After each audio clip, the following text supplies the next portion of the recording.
Meghan's end up in tear with Queen repulsed and disgusted. Robert Lacey, author of Battle of Brothers, claimed that Harry and Meghan was fighting back tears during the service. Mr. Lacey claimed in his book, observers also noted that Harry's face was quite tense and unsmiling, and that when William sat down close to him, he barely greeted his brother. Throughout the service, Meghan megawatted away with her best TV smile, but, as the ceremony progressed, Harry appeared to grow gloomier. According to one observer, his accelerated blinking even suggested he might have been fighting back tears. Neither Meghan or Harry were in attendance at this year's Commonwealth Day service. The Commonwealth Day service was the last royal engagement of Meghan and Prince Harry.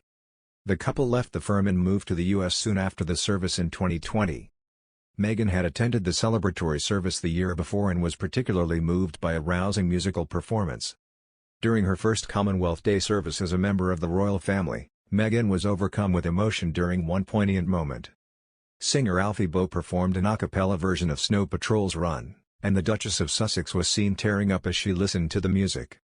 While fellow audience members, including the Duke and Duchess of Cambridge, watched impassively, Meghan looked visibly moved as she blinked and sniffed her way through the musical performance.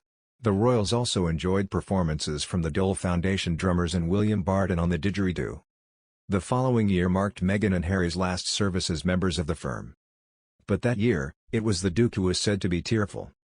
That the snub from the royals is the sign that she did not want to meet. An anonymous insider had told, Meghan and Harry believe that when the elder royals die, in other words, Elizabeth, they may well be able, when Charles is king, be able to come back and be the part-time royals that they really wanted to be. So that they would be 6 months, being working royals, and 6 months in the States or wherever doing their own thing.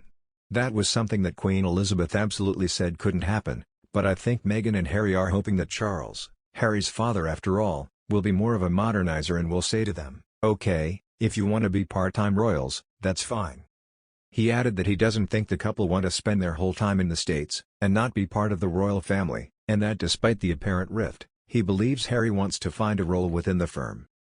Quinn's comments come amid reports that Prince Harry may not return to the UK this year for the Queen's Platinum Jubilee celebrations because will find it too hard to face his family ahead of the publication of his upcoming memoir. The book, which many believe will contain explosive details about life in the royal family, netted Harry an advance of £14.7 million, $20 million. It is due to be published in the autumn.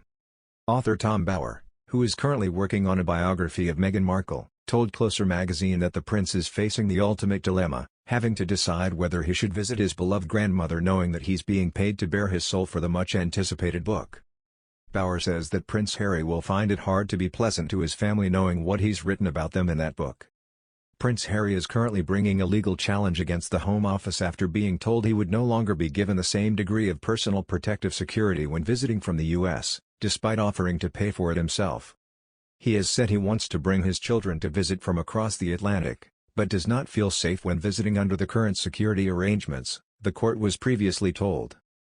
But Bower claims Prince Harry is using these security concerns as an excuse and says he knows that it's likely to be difficult to maintain friendly relations with the royal family following the release of the book.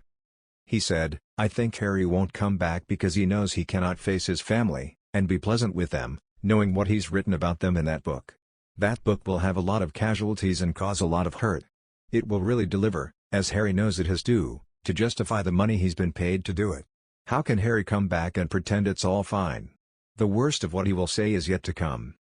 Meanwhile, the royal family is thought to be deeply concerned about the book, described by his publishers as the definitive account of the experiences, adventures, losses, and life lessons that have helped shape him.